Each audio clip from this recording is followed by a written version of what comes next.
Breaking the silence.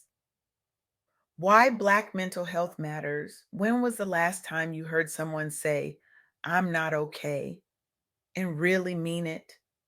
In a world where I'm fine has become our automated response, where strength is measured by how much we can endure without breaking, I've been thinking deeply about what it truly costs us to maintain these facades, especially in communities where vulnerability has historically been seen not as courage, but as weakness.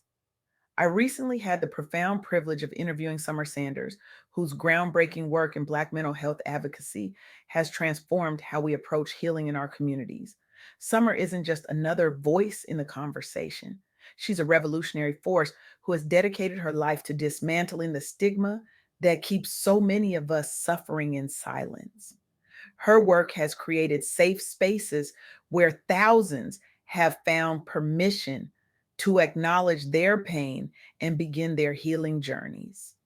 What makes Summer extraordinary isn't just her clinical expertise, but her radical compassion that reminds us that seeking help isn't weakness, it's an act of profound courage. What struck me most about Summer's perspective wasn't just her expertise, but how she's helping dismantle generations of silence around mental health struggles in Black communities. Her work reminds us that sometimes the strongest thing we can do is admit we're hurting. Let's be honest for a moment. How many of us were raised with phrases like, what happens in this house stays in this house? Or Black women have to be twice as strong. Or my personal favorite, just pray about it and keep pushing. These aren't just casual sayings, they're survival mechanisms passed down through generations. They protected us, yes, but they have also prevented many of us from seeking the help we desperately need. The statistics tell a sobering story. Black adults are 20% more likely to experience serious mental health problems than the general population. Yet we're also significantly less likely to seek help. When we do reach out, we're often misdiagnosed or undertreated due to cultural incompetence in the healthcare system. But numbers only tell part of the story. Behind each statistic is a human being carrying burdens in silence, believing they should be strong enough to handle it alone. I'm not here to tell you another sad story about Black suffering. We know those narratives all too well. I'm here to talk about something more revolutionary: Black healing, Black joy, Black rest as resistance. Because here's what Summer Sanders and other pioneers in this field understand: our mental health isn't a luxury, it's not something we get to after everything else is handled. It's fundamental to our existence, our success, our very survival. Let me share something powerful I learned from the work of Therapy for Black Girls, founded by Dr. Joy Harden Bradford. This organization emerged because Dr. Bradford saw firsthand how her Black women clients struggled to find therapists who understood their lived experiences. The cultural disconnect wasn't just uncomfortable, it was preventing healing. So she built something remarkable: a platform connecting Black women with culturally competent therapists nationwide, alongside podcasts and resources addressing everything from relationship trauma to workplace microaggressions. Today, thousands of women who might never have sought therapy have found pathways to healing through this resource. One woman shared anonymously through their platform, I spent years thinking therapy wasn't for people like me, that my problems weren't bad enough to need help, that I should just be stronger. Finding a Black therapist who understood me without me having to explain my existence changed everything. This isn't just about comfort, it's about effectiveness. It's about being seen in your fullness. The Black Mental Health Alliance takes this work even further, recognizing that our mental health challenges don't exist in a vacuum. They're often compounded by systemic racism, financial barriers, and the cumulative impact of generational trauma. BMHA offers workshops specifically designed for navigating racialized stressors. Because let's be real, generic coping mechanisms don't always address what happens when you're the only Black person in your workplace or when you're processing yet another video of violence against someone who looks like you. Their approach acknowledges something crucial, that healing requires both individual work and community support. That sometimes the most powerful medicine is simply being in spaces where your experiences are validated rather than questioned. But perhaps most revolutionary is the Unmasking Our Minds campaign led by the Black Women's Health Imperative. This initiative boldly challenges the superwoman schema that has both protected and harmed so many Black women.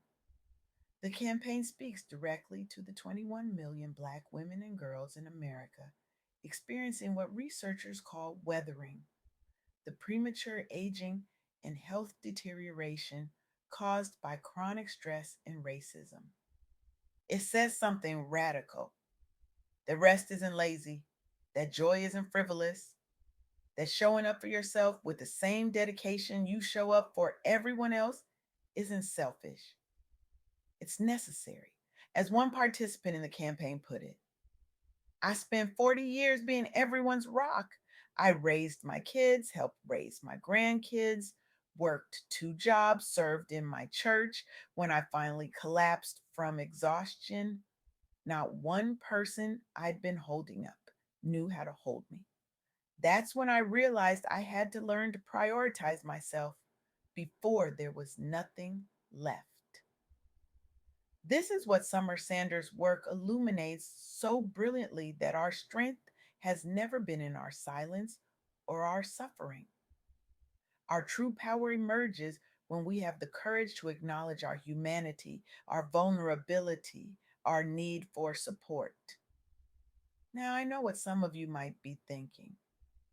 That sounds nice, but who has time for self care when there are bills to pay, when there are people depending on you, when the world doesn't stop just because you're tired? I hear you. The luxury of breakdown isn't equally distributed. The ability to step back isn't always available. But that's precisely why we need to reframe how we think about mental health care. It's not about expensive spa days or lavish retreats, though if you can access those, by all means do. It's about the radical act of saying no when you need to, of creating boundaries that protect your peace, of finding 5 minutes to breathe deeply when everything is chaos, of connecting with others who understand your journey. Sometimes it's as simple as admitting, I'm struggling right now. Those 4 words can be the beginning of transformation. What would happen if we normalize these conversations in our families, in our churches, in our workplaces? What if checking on each other's mental health became as routine as asking about physical health? The work of organizations like Therapy for Black Girls, the Black Mental Health Alliance, and the Black Women's Health Imperative shows us that change is possible, that healing is possible, that we don't have to choose between our cultural identity and our mental well being. Summer Sanders' insights remind us that culturally competent support isn't just nice to have, it's essential, because healing happens in context. It happens when we feel safe enough to be vulnerable, when we don't have to explain our existence before we can explain our pain. So, where do we go from here? How do we move from awareness to action? It starts with one honest conversation with yourself or someone you trust about how you're really doing. Not the surface level I'm fine, but the truth beneath it.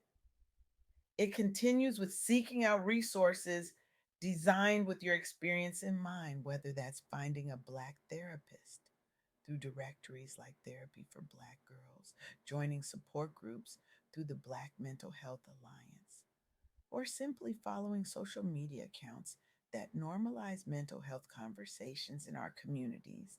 And perhaps most importantly, it requires giving yourself permission to rest, to feel, to be human rather than superhuman.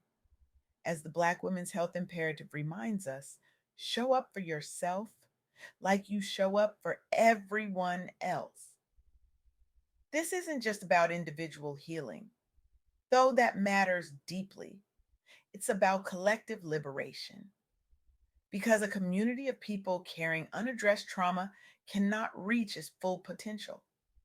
A society that expects certain groups to endure suffering silently cannot claim to value equality.